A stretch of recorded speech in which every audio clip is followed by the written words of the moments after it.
2. La negativa al llamado. A menudo, en la vida actual y no poco frecuentemente en los mitos y cuentos populares, encontramos el triste caso de la llamada que no se responde, porque siempre es posible volver el oído a otros intereses. La llamada no atendida convierte la aventura en una negativa. Encerrado en el fastidio, en el trabajo duro o en la cultura, el individuo pierde el poder de la significante acción afirmativa y se convierte en una víctima que debe ser salvada. Su mundo floreciente se convierte en un desierto de piedras resecas y su vida pierde todo significado. Aun cuando, como el rey Minos, pueda tener éxito a través de un esfuerzo titánico en la formación de un imperio de renombre. Pero toda casa que construya será la casa de la muerte, un laberinto de paredes ciclópeas para esconder a su vista su propio minotauro. Todo lo que puede hacer es crear nuevos problemas para sí mismo y esperar la aproximación gradual de su desintegración. Pues os he llamado y no habéis escuchado. También, yo me reiré de vuestra ruina y me burlaré cuando vengan sobre vosotros el terror. Cuando sobrevenga como huracán el terror y como torbellino os sorprenda la ruina. Cuando sobrevenga la adversidad y la angustia, porque ese desvío llevará a los simples a la muerte y la prosperidad de los necios los perderá. Tim Jesús tanseunten es no revertenten. Teme el paso de Jesús, porque Él no vuelve.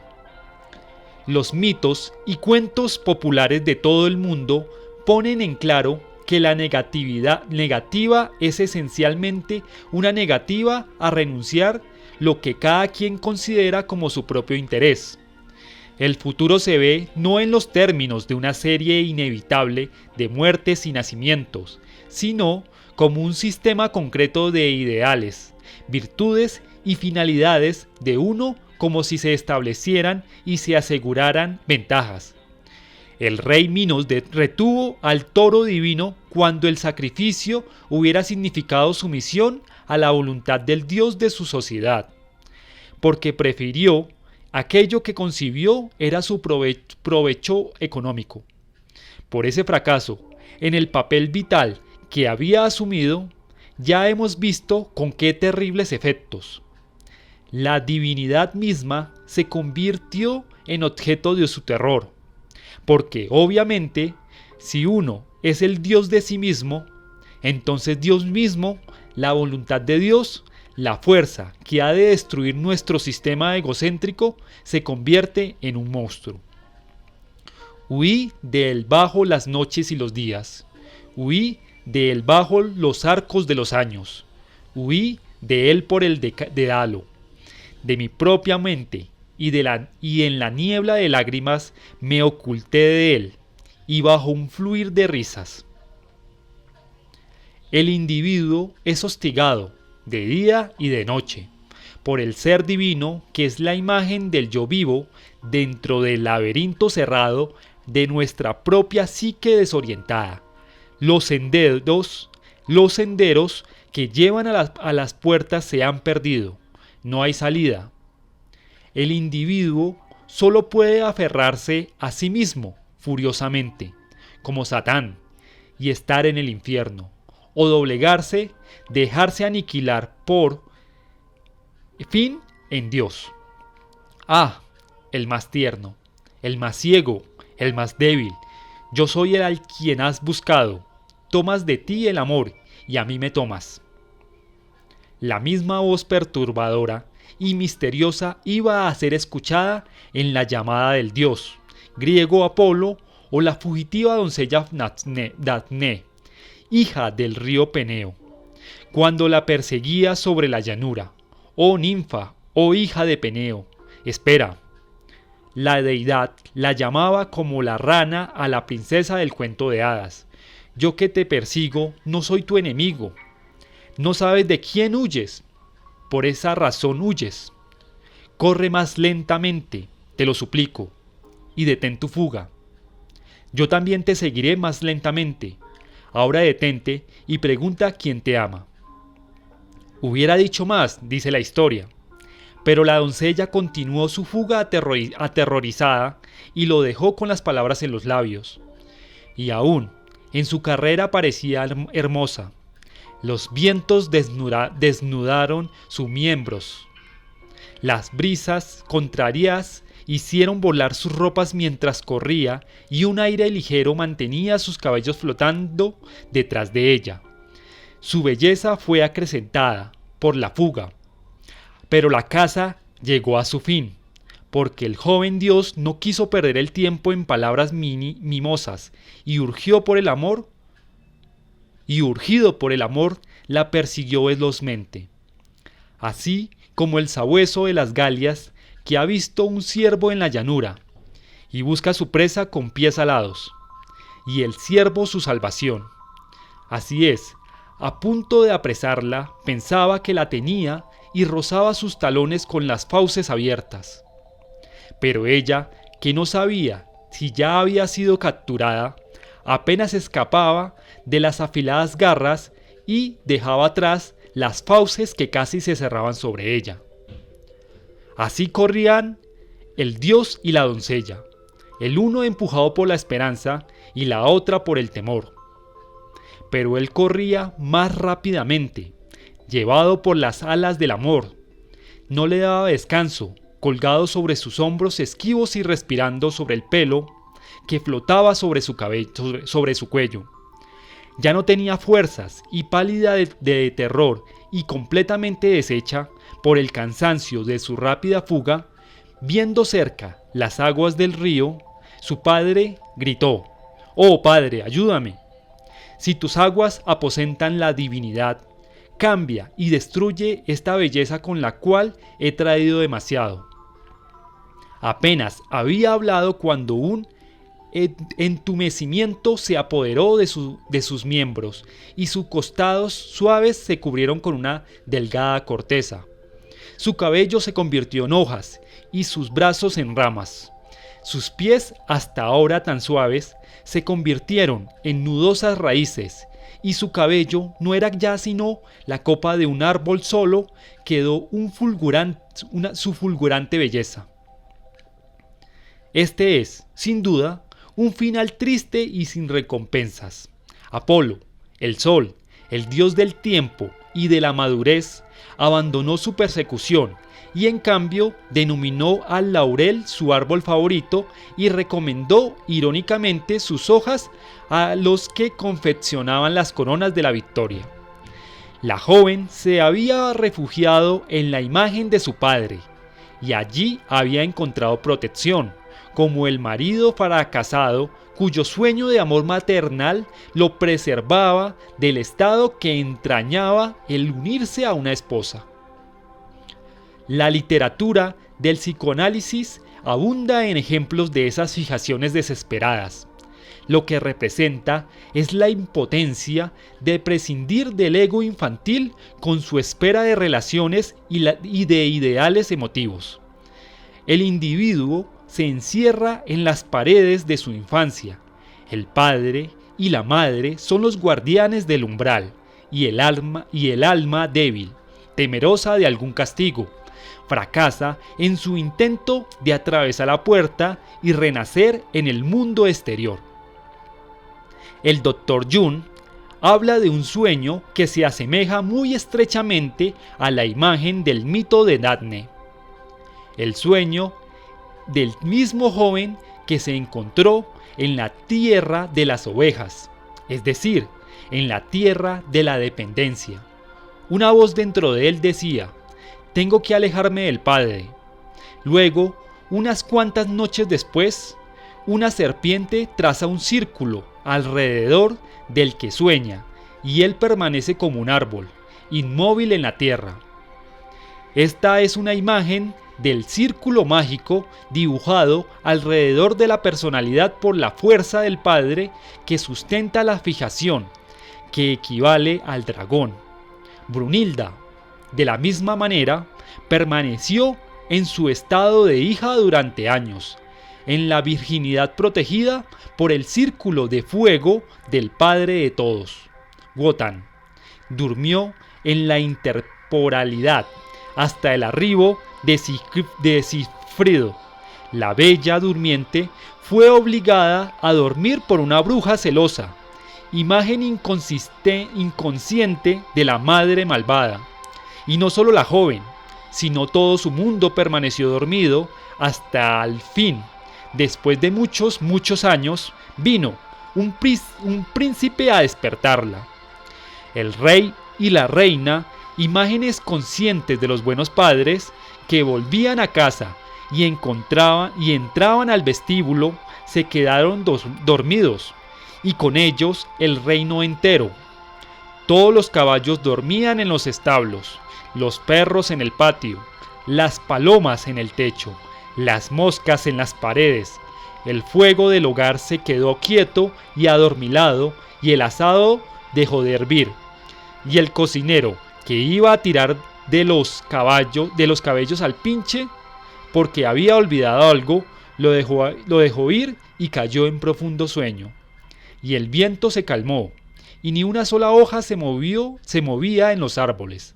Alrededor del castillo empezó a crecer una muralla de espinas, que cada año era más alta y que finalmente encerró todo el feudo. Creció más alta que el castillo, de manera que nada podía verse, ni siquiera el gallo de la veleta. Una ciudad persa fue una vez petrificada en piedras. El rey y la reina, los soldados, los habitantes y todo, porque el pueblo no quiso escuchar la llamada de Alá. La mujer de Lot se convirtió en estatua de sal por haber vuelto la cabeza cuando había recibido la llamada de Yahvé. Y ahí está la fábula del judío errante, condenado a permanecer en la tierra hasta el día del juicio, porque cuando Cristo pasó a su lado llevando la cruz, este hombre que estaba entre la gente que bordeaba el camino gritó: «Más rápido, date un poco de prisa». El Salvador, desconocido e insultado, se volvió y le dijo: «Voy, pero tú permanecerás aquí esperando hasta mi regreso». Algunas de las víctimas permanecen hechizadas para siempre, por lo menos eso se dice, pero otras están destinadas a ser salvadas. Brunilda fue preservada por el héroe que le correspondía, y la bella durmiente fue rescatada por un príncipe. También el joven, que había sido transformado en árbol, soñó posteriormente en una mujer desconocida que le señalaba el camino, como una misteriosa guía a desconocidos senderos. No todos los que vacilan están perdidos. La psique tiene muchos secretos en reserva, y no se descubren a menos que sea necesario. De manera que algunas veces el predicamento que sigue a una negativa obstinada a la llamada demuestra ser la ocasión de una revelación providencial de algún insospechado principio de liberación. La introversión voluntaria, de hecho, es uno de los recursos clásicos del genio creador y puede emplearse como un recurso deliberado. Lleva las energías psíquicas a lo profundo y activa el continente perdido de las imágenes infantiles inconscientes y arquetípicas. El resultado, por supuesto, puede ser una desintegración más o menos completa de la conciencia, neurosis, psicosis, la fuga de la hechicera Daphne. Pero por otro lado, si la personalidad es capaz de absorber e integrar las nuevas fuerzas, se habrá experimentado un grado casi sobrehumano de autoconciencia y de control dominante. Este es un principio básico de las disciplinas hindúes del yoga. Ha sido también el camino de muchos espíritus. creados de Occidente. No puede describirse cabalmente como una respuesta a una llamada específica. Es más bien una negativa deliberada y aterradora a dar otra respuesta que no sea la más honda, la más alta y la más rica a la demanda todavía desconocida de un vacío interior en espera. Una especie de golpe total, o rechazo a los términos que ofrece la vida, como resultado de lo cual una fuerza transformadora lleva el problema a un plano de nuevas magnitudes, donde repentina y finalmente se resuelve.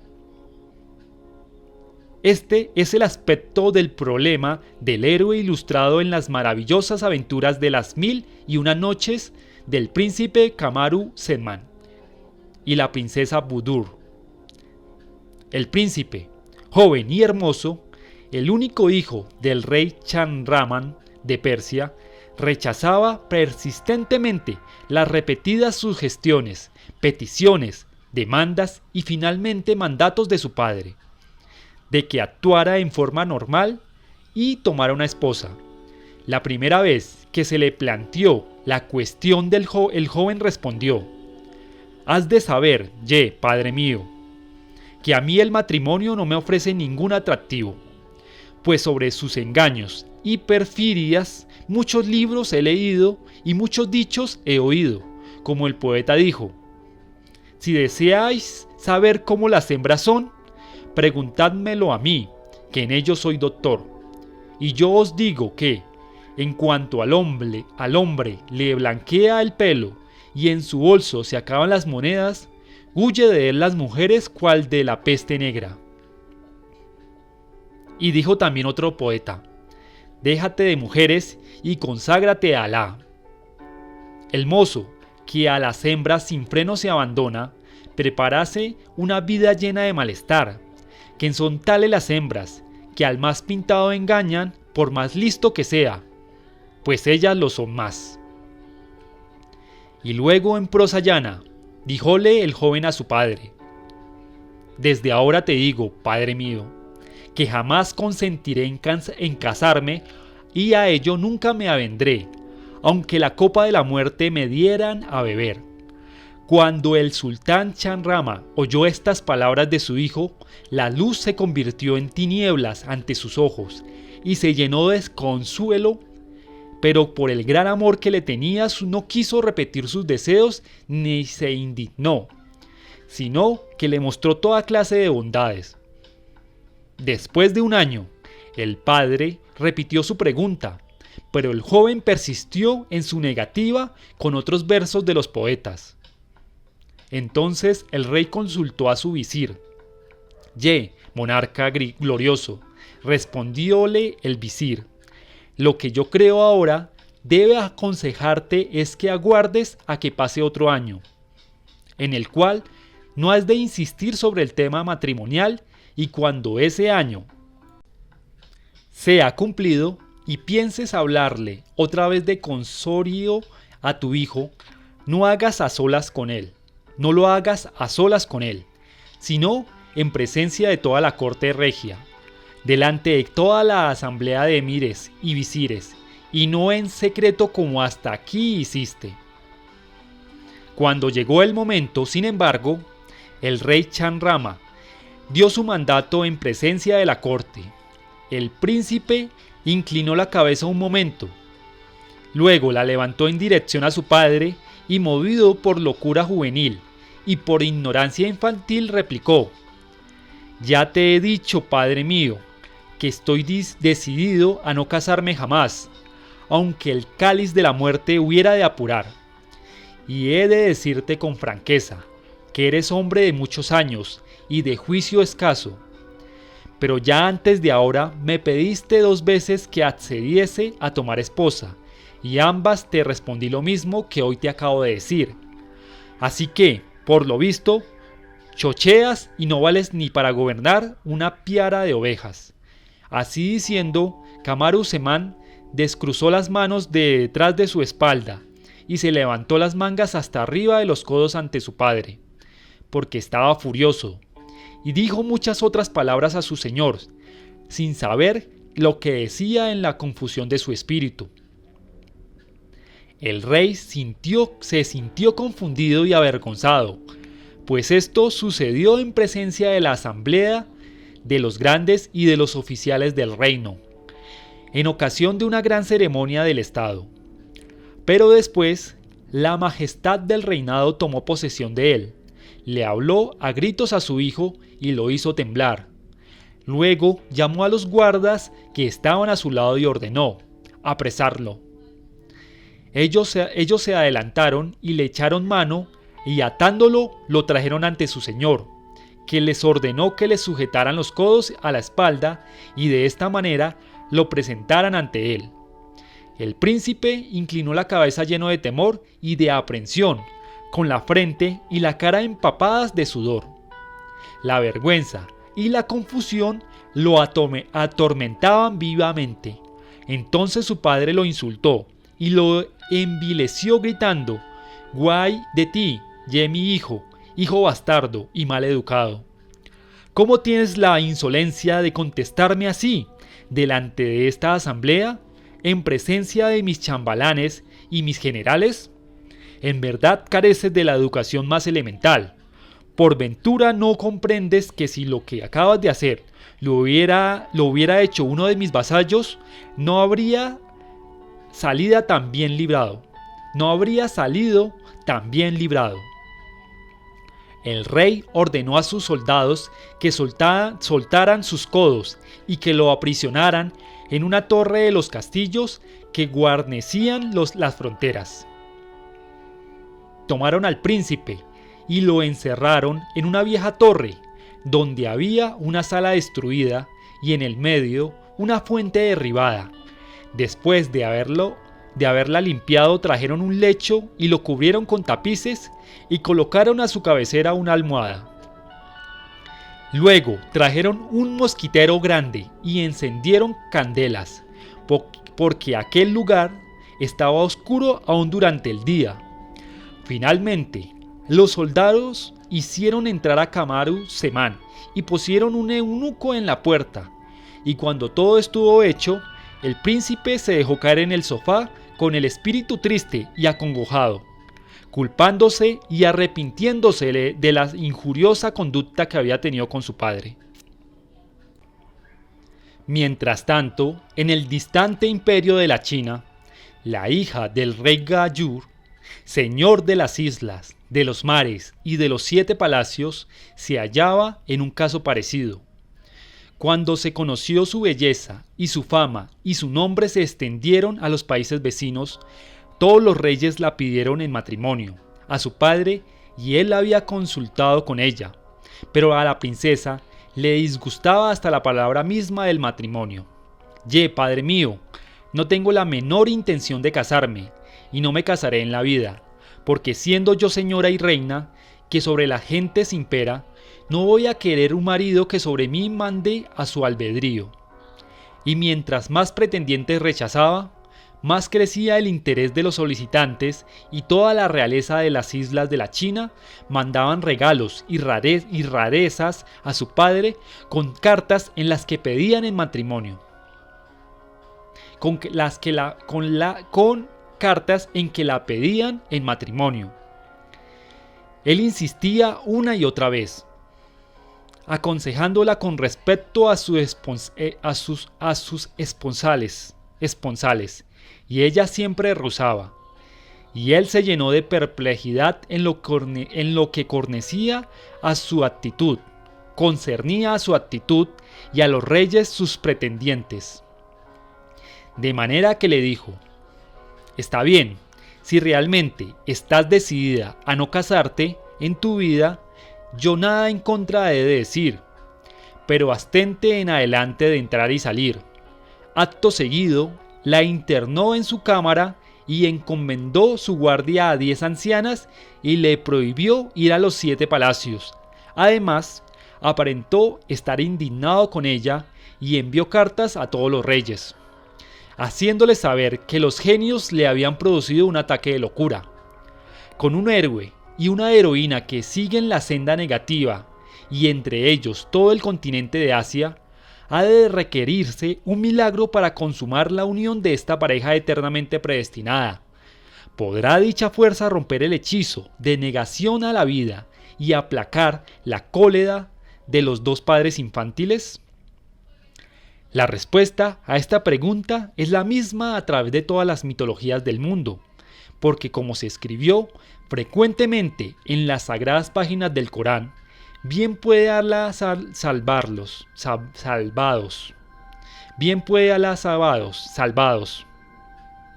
El único problema es saber cuál será el mecanismo del milagro, y ese es un secreto que solo se revelará en las páginas posteriores de este cuento de las 1001 noches. 3. La ayuda sobrenatural. Para aquellos que no han rechazado la llamada, el primer encuentro de la jornada del héroe es como una figura protectora, a menudo una viejecita o un anciano que proporciona al aventurero amuletos como las fuerzas del dragón que debe aniquilar. Una tribu de oriente de África, por ejemplo, los Huachaga de Tanganyika, cuentan de un hombre muy pobre llamado Kiasimba, que partió desesperado en busca de la tierra donde nace el sol. Caminó mucho, hasta que se encontró cansado y se detuvo a mirar sin esperanza hacia la dirección de lo que buscaba. Cuando oyó que alguien se aproximaba por detrás, se volvió y vio una mujercita decrépita. Ella se acercó y le preguntó qué le pasaba. Cuando se lo hubo dicho, lo envolvió en sus vestiduras y se elevaron en el aire, hasta que llegaron al cenit, donde el sol se detiene al mediodía.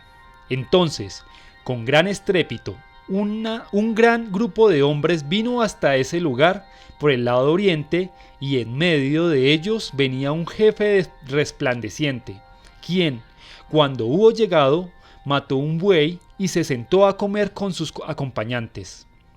La vieja le pidió ayuda para Kiasimba.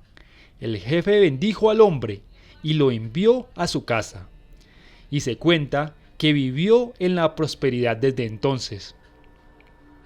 Entre los indios americanos del suroeste, el personaje favorito en este bienhechor papel es una mujer araña, una pequeña señora, como una abuela, que vive en el subsuelo. Los dioses gemelos de los navajos, dioses de la guerra, en su camino a casa de su padre, el sol, apenas habían dejado su hogar, siguiendo una huella celeste.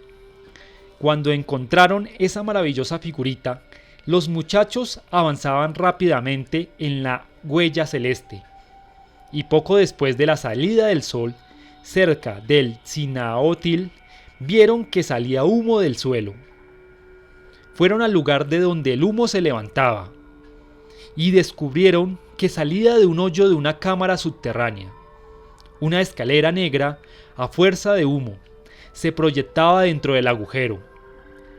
Se asomaron a la cámara y vieron una vieja, la mujer araña, que los miró y dijo: «Bienvenidos, niños, entrad». «¿Quiénes sois y de dónde venís caminando juntos?». Ellos no respondieron, pero bajaron la escalera. Cuando alcanzaron el suelo, ella habló de nuevo, preguntando: «¿A dónde vais caminando juntos?». «A ningún lugar en particular», contestaron. «Llegamos aquí porque no teníamos a dónde ir». Ella repitió la pregunta 4 veces y cada vez recibió una respuesta similar. Entonces dijo: «¿Tal vez vais en busca de vuestro padre?». «Sí», contestaron ellos. «Si solo supiéramos el camino de su casa». «Ah», dijo la mujer, «el camino de la casa de vuestro padre, el sol, es largo y peligroso. Muchos monstruos habitan entre aquí y allá, y tal vez cuando lleguéis, vuestro padre no os reciba con agrado y quizás os castigará por haber ido. Debes pasar por 4 lugares de peligro: las rocas que aplastan al viajero, las cañas que lo cortan en pedazos, los cactos que lo arañan hasta despedazarlo, y las arenas hirvientes que lo ahogan. Pero os daré algo para vencer a vuestros enemigos y preservar vuestras vidas. Les dio un talismán llamado pluma de los dioses extranjeros, que consistía en un arco con 2 plumas vitales prendidas, plumas arrancadas de un águila viva, y otra pluma vital para preservar su existencia. También les enseñó una fórmula mágica, que si era repetida a sus enemigos, aplacaría su cólera. Inclinad vuestros pies con polen. Inclinad vuestras manos con polen. Inclinad la cabeza con polen.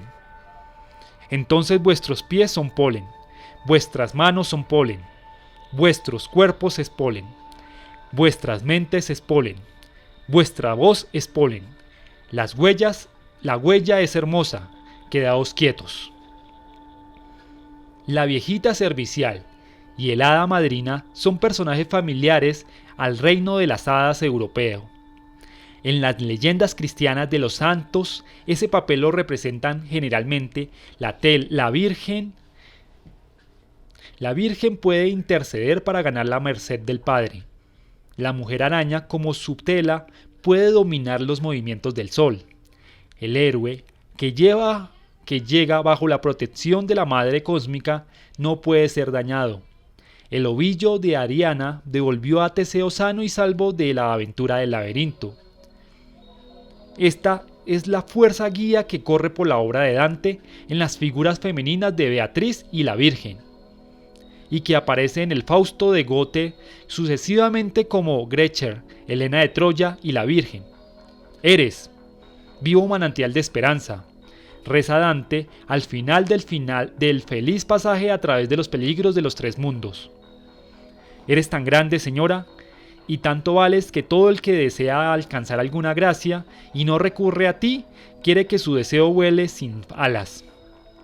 Tu benignidad no solo socorre al que te implora, sino que muchas veces se anticipa espontáneamente a la súplica. En ti se reúne la misericordia, la piedad, la magnificencia y todo cuan buen existe en la criatura. Lo que representa esa figura es la fuerza protectora y benigna del destino. La fantasía es la seguridad, la promesa de que la paz del paraíso, que fue primero conocida dentro del vientre materno, no ha de perderse, que sostiene el presente y está en el futuro tanto como en el pasado. Es omega y es alfa, que aunque la omnipotencia parezca amenazada por los pasajes de los umbrales y despertares a la vida, la fuerza protectora está siempre presente dentro del santuario del corazón y existe en forma inmanente dentro o detrás de las entrañas apariencias del mundo. Dentro o detrás de las extrañas apariencias del mundo. El individuo tiene que saber y confiar, y los guardianes eternos aparecerán, después de responder a su propia llamada, y de seguir valerosamente las consecuencias que resultan. El héroe se encuentra poseedor de todas las fuerzas del inconsciente. La madre naturaleza misma apoya la poderosa empresa, y en tanto que el acto del héroe coincide con aquellos para lo que su sociedad está preparada, se hallará dirigiendo el gran ritmo de los procesos históricos. Me siento, dijo Napoleón, cuando empezó su campaña contra los rusos, empujado hacia un fin que no conozco. Tan pronto como lo alcance, tan pronto como me vuelva innecesario, un átomo será suficiente para destruirme. Hasta entonces, ninguna fuerza humana puede hacer nada contra mí. No es raro que el ayudante sobrenatural tenga forma masculina. En el reino de las hadas puede ser algún pequeño habitante del bosque, algún hechicero, ermitaño, pastor o herrero, que aparece para dar al héroe los amuletos y el consejo que requiere. Las mitologías superiores han desarrollado el papel de la gran figura del guía, el maestro, el conductor, el que lleva las almas al otro mundo. En el mito clásico es Hermes Mercurio. En el egipcio usualmente es Thor. El dios Ibis, el dios Sinocéfalo. En el cristiano, el Espíritu Santo. Goethe presenta el guía masculino en Fausto como Mefistófeles, y a menudo se subraya el peligroso aspecto de la figura mercurial, porque él es quien induce a las almas inocentes a los reinos de la prueba. En la visión de Dante, esta parte está representada por Virgilio, que cede ante Beatriz en el umbral del paraíso, protector y peligroso maternal y paternal al mismo tiempo. Este principio sobrenatural, de la guardia y de la dirección une en sí mismo todas las ambigüedades del inconsciente. Significado así el apoyo de nuestra personalidad consciente en ese otro sistema, más grande, pero también la inescrutabilidad del guía que se hace seguir por nosotros, con peligro de todos nuestros fines racionales. El héroe, a quien se aparece tal ayudante, es típicamente el que ha respondido a la llamada. La llamada, de hecho, ha sido el primer anuncio de la aproximación de este sacerdote iniciador, pero aún aquellos que han endurecido sus corazones aparentemente, puede venir el guardián sobrenatural, porque como hemos visto, bien puede Alá salvados, y así sucedió, como por azar, que en la vieja y abandonada torre en donde dormía Camarut Semán, el príncipe persa, había un viejo pozo, y estaba habitado por una hechicera de la descendencia de Iblis el maldito, llamada Maimuna, hija de Demariat, un famoso rey de los genios. Como Kamaru Semán seguía durmiendo hasta el segundo tercio de la noche, Maimuna salió de la fuente y quiso ir al firmamento, con la intención de escuchar al acecho la conversación de los ángeles, pero cuando salió del borde de la fuente y vio que una luz brillaba en la torre, contrariamente a lo que era costumbre, se maravilló, se acercó, atravesó la puerta y vio el lecho, donde había una forma humana con velas de cera cerca de su cabeza y un mosquitero extendido a sus pies. Cerró las alas, se acercó a la cama y levantando la cubierta, descubrió el rostro de Kamaru Semán y permaneció inmóvil durante una hora, de admiración y maravilla. Y cuando se recobró, exclamó: «Loado sea Alá, que lo creó y que de todos los creadores es el mejor». Pues se ha de saber que aquel genio femenino era del número de los genios creyentes, no del de los infieles. Se prometió que no le haría ningún daño a Kamaru Semán y empezó a preocuparse de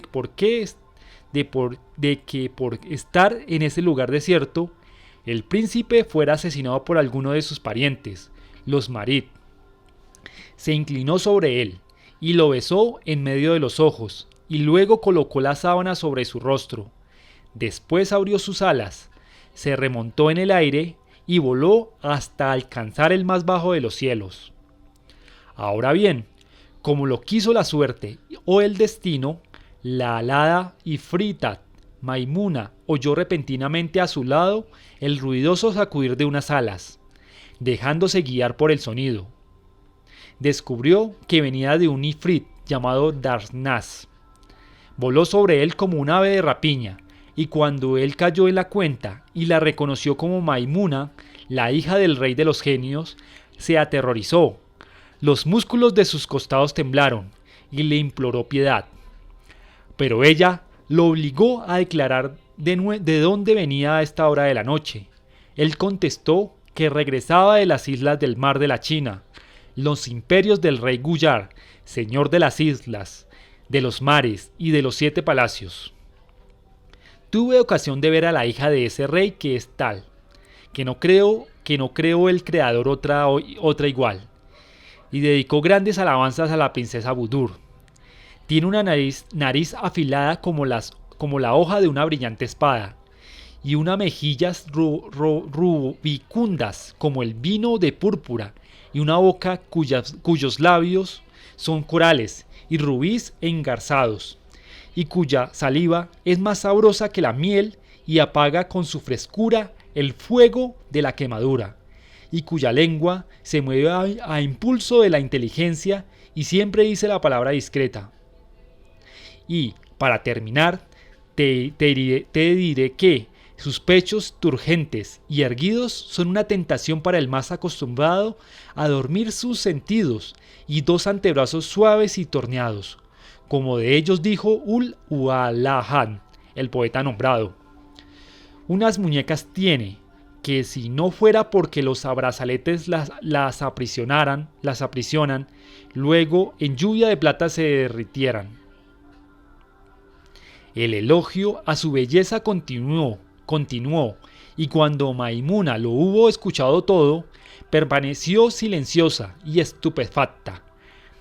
Danaz describió al poderoso rey, su padre, sus tesoros y los 7 palacios, y también la historia de la negativa al matrimonio de su hija. Y yo, reina mía, contestó el efrit, dirigiéndose a su amiga, voy a verla todas las noches y me estacio contemplando su hermosura y la belleza entre sus ojos con mucha ternura. En tanto ella duerme sin inquietud alguna, y tanto la amo que no le hago el menor daño. Expresó su deseo sin inquietud alguna, y tanto la amo que no le hago el menor daño.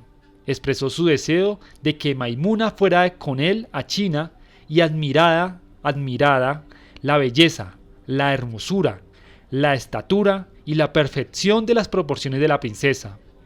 Y después de que la hayas visto podrás, si lo merezco, imponerme el castigo por haber engañado y declararme cautivo, que yo todo lo dejo a tu albedrío.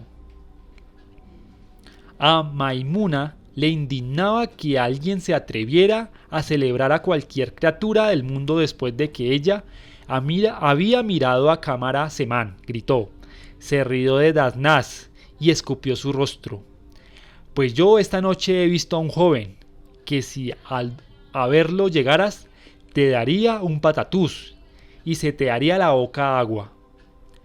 Entonces ella lo describió. Danaz se mostró incrédulo de que alguien pudiera ser más hermosa que la princesa Budur, y Maimuna le ordenó que viniera con ella y mirara. Oír es obedecer, vamos pues allá, accedió Danaz. Descendieron y entraron en el salón. Maimuna puso a Danaz junto a la cama y estirando la mano estiró la colcha de seda del rostro de Cámara Semán. Su rostro alumbraba, relucía, reflejaba y brillaba como el sol naciente.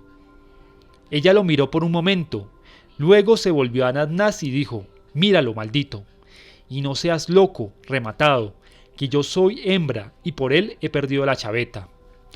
Por Alá, mi señora, que tenías razón en tus lisonjas, pero hay que hacer cuentas también de otra cosa, y es que existe diferencia entre los varones y las hembras. Por Alá, que este tu amado es el que de todas las criaturas más se asemeja a mi adorada en punto a su hermosura y perfección y belleza consumada, y que el uno y la otra son tal para cual, y se diría que entre ambos toda la belleza del mundo se haya repartido.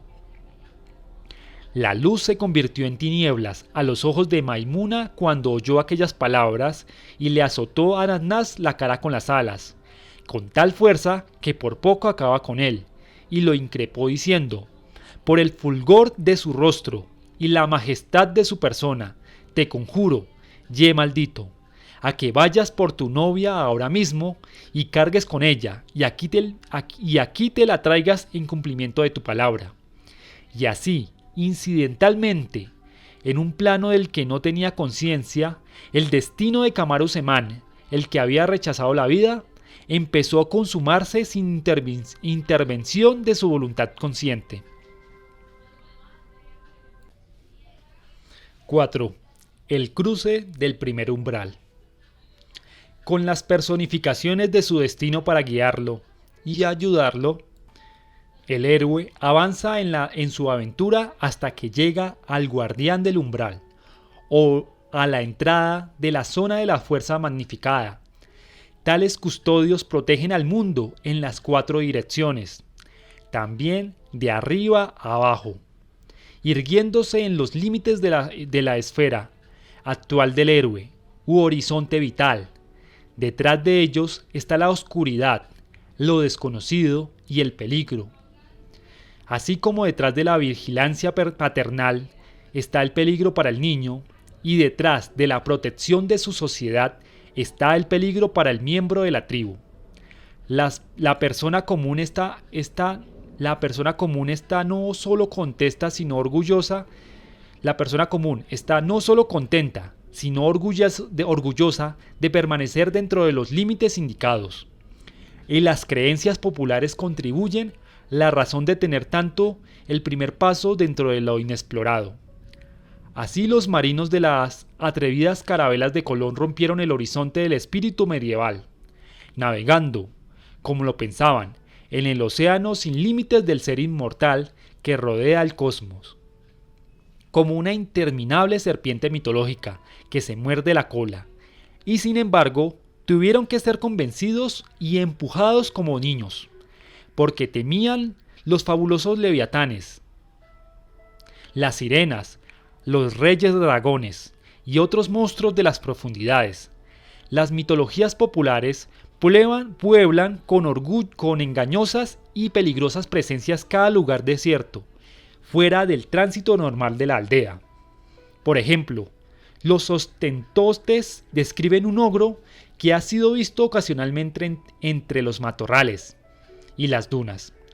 Tiene los ojos en la planta del pie, de manera que para descubrir lo que pasa tiene que echarse sobre manos y rodillas y levantar su pie. El ojo, entonces, mira hacia atrás. De no ser así, miraría continuamente hacia el suelo. Este monstruo es un cazador de hombres, a quien hace pedazos con unos dientes crueles tan largos como dedos. Se dice que esta criatura caza en grupo.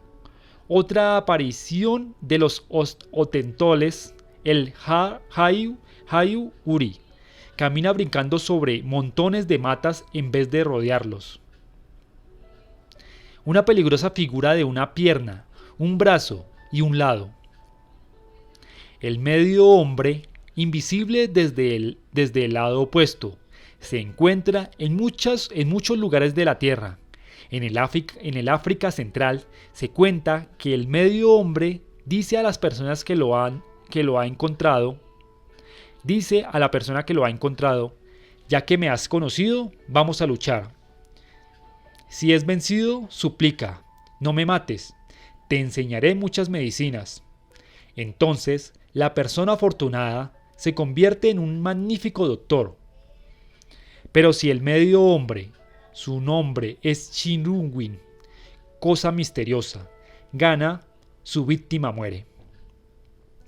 Las regiones de lo desconocido, desiertos, selvas, mares profundos, tierras extrañas, etc., son libre campo para la proyección de los contenidos inconscientes. La libido incestuosa y la destrudo parricida son reflejadas en contra del individuo y de su sociedad en forma que sugiere tratamiento de violencia y peligrosos y complicados placeres. No solo como ogros, sino como sirenas de belleza misteriosa, seductora y nostálgica.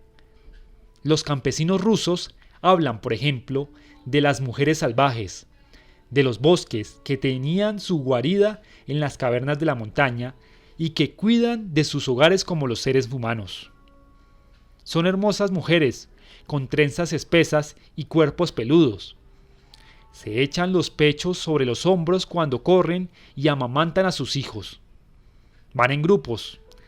Usan ungüentos preparados de raíces de bosques y cuando se lo aplican se vuelven invisibles.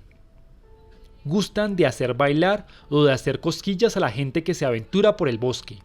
hasta matarlas. Y aquel que accidentalmente se arriesga en sus danzas invisibles, muere. Por otra parte, si la gente las alimenta, ellas recogen el grano, hilan, cuidan de los niños y arreglan la casa. Y si una joven peina cáñamo para que ellas hilen, le dan hojas que se vuelven de oro. Gustan de los amantes humanos. Frecuentemente se casan con jóvenes del campo y se dice que son excelentes esposas. Pero como todas las desposadas sobrenaturales, en el mismo momento en que el esposo ofende en grado mínimo sus caprichos nociones de la decencia matrimonial, desaparecen sin dejar rastro. Un ejemplo más, para ilustrar la asociación libidinosa del ogro peligroso e impío con el príncipe de la seducción, es Dienduchka Vodyanoi, el abuelo del agua, ruso. Es un famoso transformista y se dice que hace que la gente que nada al mediodía o a la medianoche se ahogue. Se casa con las jóvenes ahogadas o desheredadas. Tiene especial talento para atraer a sus lagos a las mujeres infelices. Gusta de bailar en las noches de luna. Cuando una de sus mujeres va a tener un hijo, viene a las aldeas a buscar una partera. Puede ser reconocido por el agua que sale de los bordes de sus vestiduras. Es calvo, con una gran barriga, grandes mejillas, con vestiduras verdes y un alto sombrero de caña, pero también puede aparecer como un atractivo joven o como cualquier personaje bien conocido de la comunidad. Este amo de las aguas no es fuerte en tierra, pero en su propio elemento es supremo. Habita las profundidades de los ríos, las corrientes, los estanques y prefiere las que están cerca de un molino. Durante el día permanece escondido como una vieja trucha o salmón, pero por la noche sale a la superficie, aleteando y brincando como un pez, para llevar su ganado submarino, sus ovejas y caballos a pastar en tierra, o simplemente se sube en la rueda del molino a peinarse su cabello verde y su barba. En la primavera, cuando se levanta de su larga invernación, deshace el hielo de los ríos y los apila en grandes bloques. Se divierte destruyendo las ruedas de los molinos. Cuando está de buen humor, lleva peces a las redes del pescador o avisa la llegada de las corrientes. La partera que lo acompaña es ricamente recompensada con oro y plata. Sus hijas son hermosas, altas, pálidas y con un aire de tristeza. Vestida con trajes verdes y transparentes, tortura y tormento de los ahogados, gusta de mecerse en los árboles cantando dulcemente. El arcadico dios Pan es el más conocido ejemplo clásico de esta peligrosa presencia que vive fuera de la zona protegida de los límites de la aldea. Silvano y Fauno eran sus equivalentes latinos. Él fue el inventor de la zampona, que tocaba para las danzas de las ninfas, y los sátiros eran sus compañeros varones. La emoción que provocaba en los seres humanos que por accidente se aventuraban en sus dominios era el terror, pánico, un terror repentino y sin causa.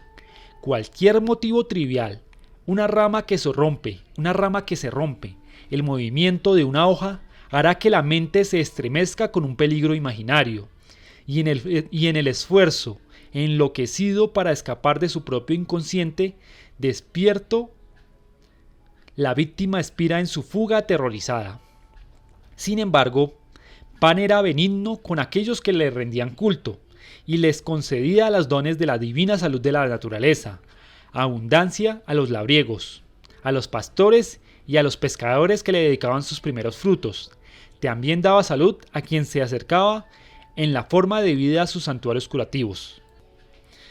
También sabiduría, la sabiduría de Ónfalos, el ombligo del mundo, está en su poder, porque el cruce del umbral es el primer paso en la zona sagrada de la fuente universal. En Liceo había un oráculo prescindido por la ninfa Erato, inspirado por Pan, del mismo modo que las profetisas de Delfos eran inspiradas por Apolo.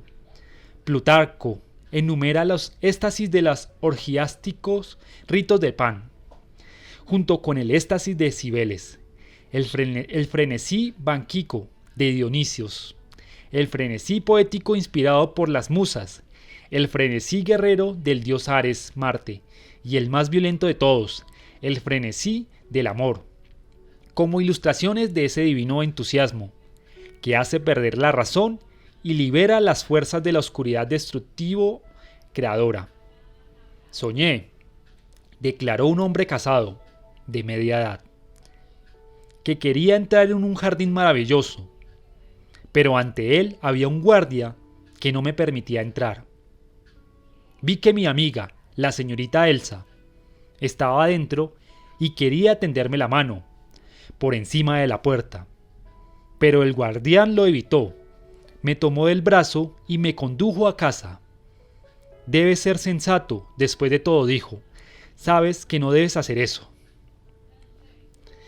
Este es un sueño que acentúa el primer aspecto del guardián del umbral, o sea, el protector. Es mejor no sacar al guardián de los límites establecidos, y sin embargo, solo atravesando esos límites, provocando el otro aspecto de la misma fuerza, o sea, el destructor, pasa el individuo, ya sea vivo o muerto, a una nueva zona de experiencia. En el lenguaje de los pigmeos de las islas Andaman, la palabra Okoyumu, soñador, el que habla de sueños, designa a aquellos individuos temidos y altamente respetados que se distinguen de sus iguales porque poseen talentos sobrenaturales, que solo pueden adquirirse con el trato de los espíritus, directamente en la selva, por medio de sueños extraordinarios, o por la muerte y el retorno. La aventura es siempre, y en todas partes, un pasar más allá del velo de lo conocido a lo desconocido. Las fuerzas que cuidan la frontera son peligrosas. Tratar con ellas es arriesgado, pero el peligro desaparece para aquel que es capaz y valeroso. En las islas Van, de las Nuevas Hebridas, si un joven, al regreso de pescar, en el atardecer, ve sobre una roca una joven con la cabeza coronada de flores, llamándolo desde un recodo del camino que lleva, y él reconoce el aspecto de alguna joven de su aldea o de otra vecina, se detiene, vacila y piensa que debe ser un mae. Entonces mira con más cuidado, y si observa que sus codos y rodillas se doblan al contrario de lo que es natural, esto revela su verdadero carácter y él huye. Si el joven puede golpear a la tentadora con una hoja de drancena, ella vuelve a su forma primitiva y se aleja convertida en serpiente. Pero de estas mismas serpientes, las tan temidas mae, se cree que se convierten en los parientes de aquellos que tienen relaciones con ellas. Tales demonios, al mismo tiempo peligrosos y dispensadores de fuerza mágica, deben ser enfrentados por cada héroe que pone un pie fuera de las paredes de su tradición. Dos vívidas historias orientales han de servir para iluminar las ambigüedades de este perplejo pasaje y mostrar cómo, aunque los terrores retroceden ante una genuina preparación psicológica, el aventurero, demasiado temerario, que se atreve más allá de su profundidad, puede ser vergonzosamente deshecho. La primera cuenta de un jefe de caravana de Benades que se atrevió a conducir una expedición de 500 carros ricamente cargados en un desierto endemoniado y sin agua. Advertido de los peligros, había tomado la precaución de colocar en los carros inmensas jarras de agua, de manera que, racionalmente considerado, su proyecto de atravesar solo 60 leguas de desierto era factible. Pero cuando estaba a la mitad del camino, el ogro que habitaba el desierto pensó: haré que estos hombres tiren el agua que llevan. De manera que creó un carro que deleitaba el alma.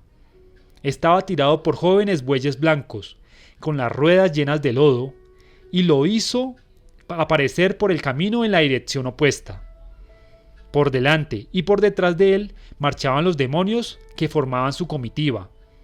Con las cabezas y las ropas mojadas, portaban coronas de lirios de agua azules y blancos.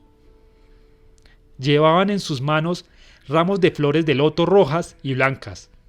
Iban masticando los tallos fibrosos de los lirios y dejaban huellas de agua y de lodo. Cuando la caravana y el grupo de demonios se hicieron a un lado para dejarse pasar, el ogro saludó al jefe amistosamente. ¿A dónde vais?, le preguntó cortésmente. A lo que contestó el jefe de la caravana: Señor, venimos de Benades, pero vosotros os acercáis lleno de lirios de aguas azules y blancos, con flores de loto rojas y blancas en vuestras manos. Masticáis los tallos fibrosos de los lirios, venís salpicado de lodo y dejáis caer gotas de agua. ¿Llueve por el camino por donde habéis venido? ¿Están los lagos completamente cubiertos de lirios azules y blancos y con flores de loto blancos y rojas? El ogro: ¿veis aquella línea de bosque verde oscuro? Detrás, todo el campo es una masa de agua. Llueve todo el camino. Los hoyancos están llenos de agua. Y por todas partes se ven lagos completamente cubiertos de flores de loto rojas y blancas. Luego, cuando los carros fueron pasando unos detrás de otros, preguntó: ¿Qué artículos lleváis en ese carro y en ese otro? El último parece muy pesado. ¿Qué lleváis en él? El jefe contestó: llevamos agua. Habéis actuado sabiamente, por supuesto, al traer agua hasta aquí. Pero de aquí en adelante no hay necesidad de llevar esa carga. Romped los cántaros, tirad el agua y viajad más deprisa. El ogro siguió adelante y, cuando se perdió de vista, regresó a su propia ciudad de ogros. El jefe de la caravana, movido por su propia tontería, siguió el consejo del ogro. Rompió los cántaros e hizo avanzar los carros. Más tarde, no encontró ni la más mínima partícula de agua. Por falta de agua para beber, los hombres se cansaron. Viajaron hasta ponerse el sol. Desuncieron los bueyes. Pusieron los carros en círculo y amarraron los bueyes a las ruedas. No había agua para los bueyes, ni atole ni arroz cocido para los hombres. Los hombres debilitados se echaron aquí y allá y trataron de dormir. A la medianoche, los ogros vinieron de su ciudad, asesinaron a todos los bueyes y a los hombres, devoraron su carne, dejaron solo los huesos desnudos y, habiendo hecho así, partieron. Los huesos de las manos de los hombres y todos los otros huesos quedaron esparcidos en las 4 direcciones y en las 4 direcciones intermedias. Los 500 carros quedaron intactos. La segunda historia es de diferente estilo. Habla de un joven príncipe que acaba de terminar sus estudios militares, bajo la dirección de un maestro mundialmente famoso. Habiendo recibido como símbolo de su distinción el título de príncipe de 5 armas, aceptó las 5 armas de su maestro que su maestro le dio. Se inclinó y, armado con sus nuevas armas, se puso en el camino que llevaba a la ciudad de su padre, el rey. Avanzó hasta que llegó a cierto bosque. La gente que vivía en la entrada del bosque trató de advertirle: «Señor príncipe, no entréis en este bosque», le dijeron. «Aquí vive un ogro llamado Cabello Pegajoso. Mata a todos los hombres que ve». Pero el príncipe era confiado y valeroso como un león de melena. Entró en el bosque y cuando llegó al centro, el ogro se le apareció. El ogro había aumentado su estatura a la altura de una palmera. Se había creado una cabeza tan grande como una casa de verano con un pináculo de forma de campana, unos ojos como cestos de limonas, 2 colmillos como bulbos o capullos gigantes, un pico de halcón, la barriga estaba llena de ronchas y las manos y los pies eran verdes oscuros. ¿A dónde vas?, le preguntó. Detente, eres mi presa. El príncipe, 5 armas, contestó sin temor y con gran confianza en las artes y tretas que había aprendido. Ogro, dijo. Sabía a lo que me exponía cuando entré a este bosque. Harías bien en cuidarte de atacarme, porque atravesaré tu carne con una flecha mojada en veneno y te haré caer en tus huellas. Habiendo amenazado así al ogro, el joven príncipe puso en su arco una flecha mojada en veneno mortal y la disparó. Cayó en los cabellos del ogro. Luego disparó una detrás de la otra, 50 flechas. Todos se pegaron en los cabellos del ogro. El ogro se sacudió cada una de las flechas que cayeron a sus pies y se aproximó al joven príncipe. El príncipe, 5 armas, amenazó al ogro por segunda vez y levantó su espada.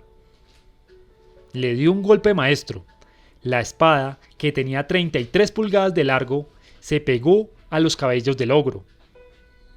Entonces el príncipe quiso atravesarlo con una nueva lanza, que también se pegó a sus cabellos. Al ver que la lanza se había pegado, lo golpeó con un garrote, que también se pegó a sus cabellos. Cuando vio que el garrote se había pegado, le dijo: Señor ogro, ¿nunca habéis oído hablar de mí? Soy el príncipe 5 armas. Cuando entre en este bosque infestado por vos, no pensaba en arcos ni en armas parecidas. Cuando entré en este bosque, pensaba solo en mí mismo. Ahora voy a golpeados y a convertidos en polvo. Habiendo dado a conocer su determinación y dando un alarido, golpeó al ogro con sus manos. Golpeó al ogro con su mano derecha. La mano se pegó a los cabellos del ogro. Lo golpeó con la mano izquierda. También se le pegó. Lo mismo sucedió a su pie derecho. Lo golpeó con su pie izquierdo. También se le pegó. Pensó: le golpearé con mi cabeza y se ha de convertir en polvo. Lo golpeó con la cabeza y también se le pegó en el cabello del ogro. El príncipe 5 armas falló 5 veces. Se pegó en 5 lugares y colgado del cuerpo del ogro, con todo eso, no estaba atemorizado. Entretanto el ogro pensó: este es un hombre león, un caballero de noble nacimiento, ¿no? Un simple hombre, porque aunque ha sido atrapado por un ogro como yo, no parece temblar ni estremecerse. En el tiempo que he cuidado de este camino, no he visto ningún hombre que lo iguale. ¿Por qué no tendrá miedo? Sin atreverse a comérselo, le preguntó: joven, ¿por qué no tienes miedo? ¿Por qué no estás aterrorizado con el miedo a la muerte? Ogro, ¿por qué habría yo de tener miedo? Si se tiene una vida, es absolutamente seguro que se tendrá una muerte. Es más, tengo en el vientre un trueno. Si me comes, no podrás digerir esa arma. Te romperé por dentro en pedazos y fragmentos que han de matarte. En ese caso, ambos pereceremos. Por eso no tengo miedo. El lector debe saber que el príncipe 5 armas se refería al arma del conocimiento que estaba dentro de él. Este joven héroe no era otro que el futuro Buhat en una reencarnación anterior. Lo que dice este joven es cierto, pensó el ogro. Aterrorizado, con el miedo a la muerte, del cuerpo de este hombre león, mi estómago no podrá digerir ni un fragmento de carne del tamaño de un frijol. ¿Lo dejaré ir? Y dejó ir al príncipe 5 armas. El futuro Buhat le predicó la doctrina, lo dominó, lo enseñó a renunciar y luego lo transformó en el espíritu que debía recibir las ofrendas del bosque. Después de amonestar al ogro para que fuera prudente, el joven partió y a la entrada del bosque contó su historia a los seres humanos. Luego siguió su camino.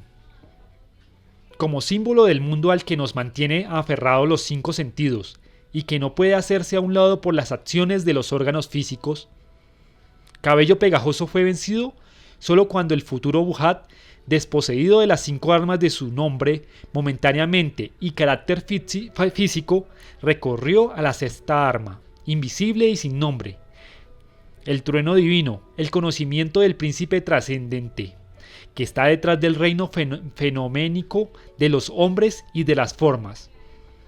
Entonces cambió la situación. No permaneció atrapado, sino que fue libertado. Porque pudo recordar que ser era ser libre siempre.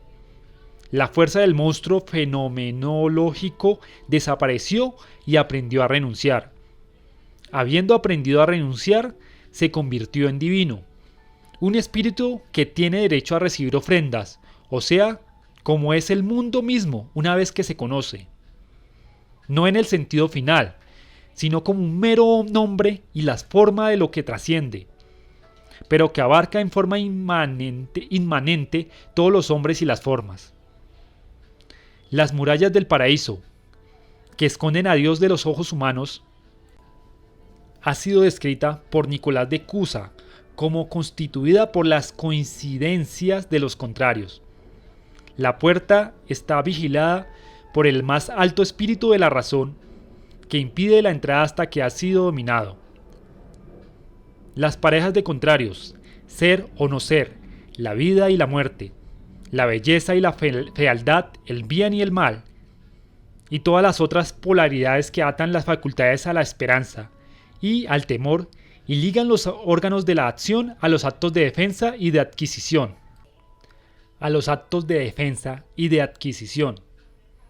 Son las rocas que chocan, simplegades, y destruyen al viajero, pero entre las cuales los héroes siempre pasan. Este es un motivo conocido por todo el mundo.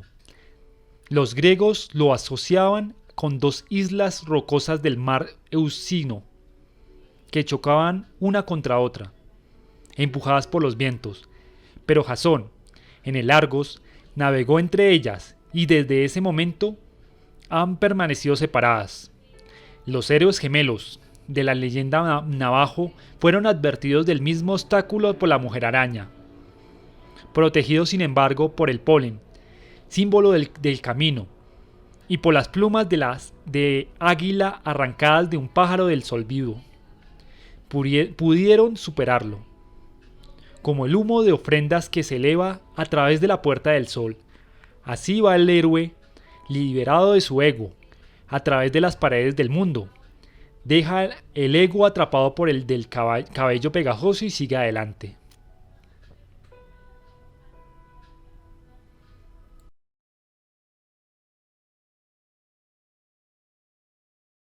Suscríbete, es gratis. Suscríbete, es gratis. Suscríbete, es gratis. Suscríbete a mi canal para escuchar más historias originales. Que tengas muy buen día.